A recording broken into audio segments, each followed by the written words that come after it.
What's going on, everyone? Matthew Winters here. Welcome back to my channel. Thank you for joining. So today, what I want to do is just do a weekly recap. I think every Friday what we'll do is we'll just kind of look at the portfolio and look back through the week and see what we've done, what's up, what's down, what we've bought, what we've sold, if we sell anything at all.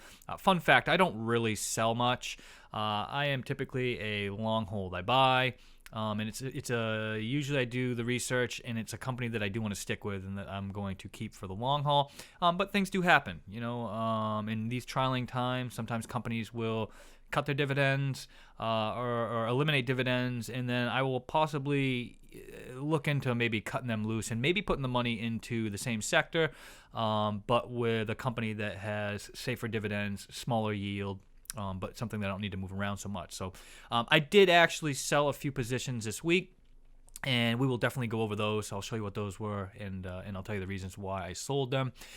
So doing a real quick health check on the portfolio. As we can see, we have a green day today. The Dow Jones is up like 350 points, so about a point and a half. And you can see the portfolio right now is sitting at $37,608, and we are in trading hours, so that's going to fluctuate. But definitely today up a decent amount, up $734, or almost 2% on the portfolio. So definitely an awesome, awesome day. If we go back to the week, we're up about $900. And if we go to the month, for the month, we're up about $1,500. So we're up about 4% for the month. So that's definitely really, really good. So happy with that. You can see most of the stocks in my portfolio today are green. Just about everything actually is green. TJ Maxx is a little red, but not bad. So I mean, there's only a few red stocks in there, and I did look at possibly dollar cost averaging those when I woke up this morning, but I just didn't really see any opportunities there. But I did dollar cost average some companies, but we will definitely we will look over those, and we'll go over those. So now if we go over to Simply Safe, we can see that the income for the so far is $966 for the annual income. So we're almost at breaking that $1,000 barrier, which will be pretty cool. So I'm anxious to get there and break that 1,000. I'm really anxious actually to get to 1,200, because that'd be basically about $100 a month, which is pretty cool. It's pretty cool to be paying my cell phone bill, really. You can see that for today we're up, this 2.3%. I don't know where the difference is from the Robinhood account, but I think it's because this program does just from the trading day, and I think Robinhood does it from the pre-market. So I think that's where the difference is. My dividend yield roughly about 2.66%. Dividend growth about 6.8%. So looking pretty good there. So if we go back to the portfolio and we take a look at my history. So today, let's see here. So today, what I did is I did end up buying some Merck, to dollar cost average that out. I picked up 2 shares. I picked up some Wells Fargo. Again, it was dollar cost. I picked up 5 shares. I don't know. I mean, I was kind of on the edge of buying it or not buying it, but Wells Fargo has just been pounded. It has been absolutely pounded. Really, I'd like to put my money more into JP Morgan, but I do hold both Wells and JP Morgan. But I saw the opportunity to dollar cost my Wells Fargo position. So I did go ahead and picked up 5 shares of that at $25.51. And then I ended up buying 3 shares of Duke Energy. Again, Duke and Merck have an excellent dividend. Wells has a good dividend too, but it's getting on the borderline safe. But I still believe in that company. So, definitely going to keep not putting a whole ton of money into it. But the financial part of my portfolio,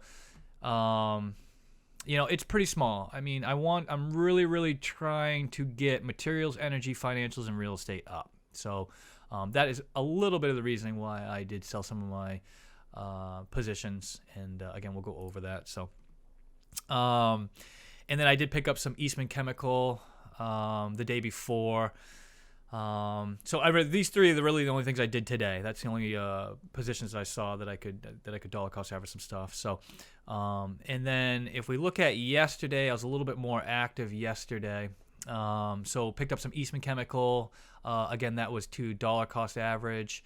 And then so Vail I sold. I had 20 shares of Vail. Vail basically engages in the production and exploration of iron ore, manganese, iron alloy, all that stuff, the raw materials that's used for steel production. And unfortunately, I held the company, and I don't really, it was a good company regardless of the turmoil it had. I mean, back in January, not of this year, of last year, one of their dams broke, and it ended up killing like 60 people, and they couldn't even find like 250 people. So 300 people really went missing. And at that time, they cut their dividends. They just cut it right off. There was no dividends giving out, and the dividends haven't resumed. So I just looked at it like I was holding it. I didn't have a huge position, obviously. I mean, I only had 20 shares at $8. So $160 when I sold it, but I was up, I think, like just a little bit, not much. I was up a little, so I said, you know what, I'm just gonna get rid of it, cut it. It's not paying me a dividend. So I made the decision to sell that. So again, another Eastman Chemical buy, just dollar cost averaging it. So Eastman Chemical is a really, really good company. It's one that I do enjoy very well, and they do have an excellent dividend score. If we just go look at it real quickly here, Eastman Chemical here. So you can see they've got a great yield, 4.22%, and they have a very safe dividend score. They're pretty unique too. They've got their fingers in a lot of different things, and specialty chemicals and patents on that type of stuff, and they're big in the automotive industry also. They've got patents on the dual glass for heads-up displays in automobiles, and specialty chemicals and special tires.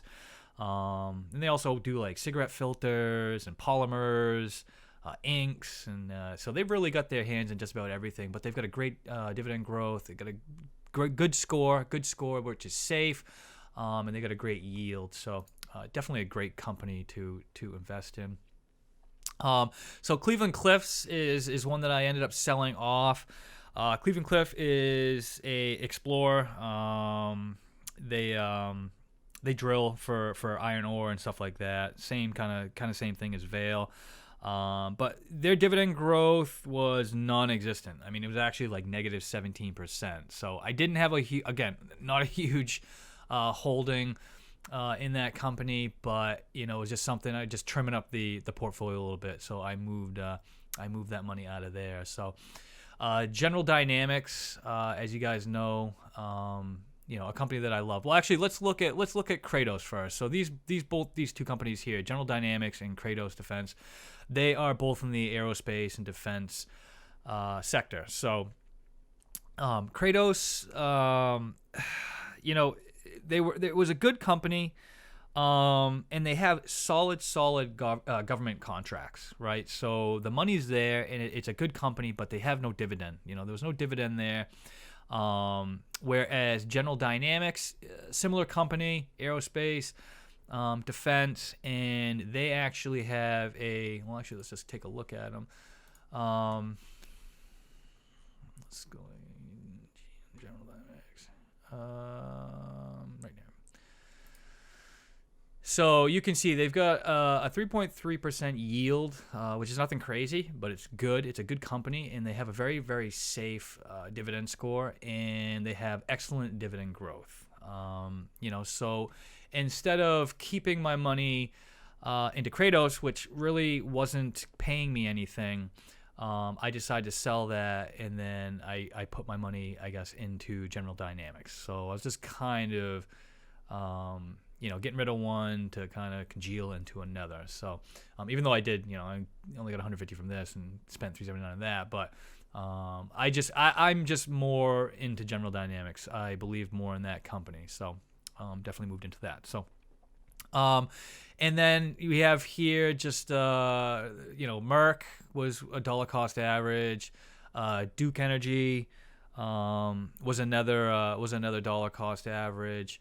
OGE Energy, which was another dollar cost average, and OGE is an energy corp, and it's a utilities company, and, basically electricity and natural gas primarily. So, they had an excellent dividend yield, like 5%. And they have a really safe score. So that's another company that I really do like. I mean, the energy sector obviously pays real good dividends, and for the most part, they're pretty safe.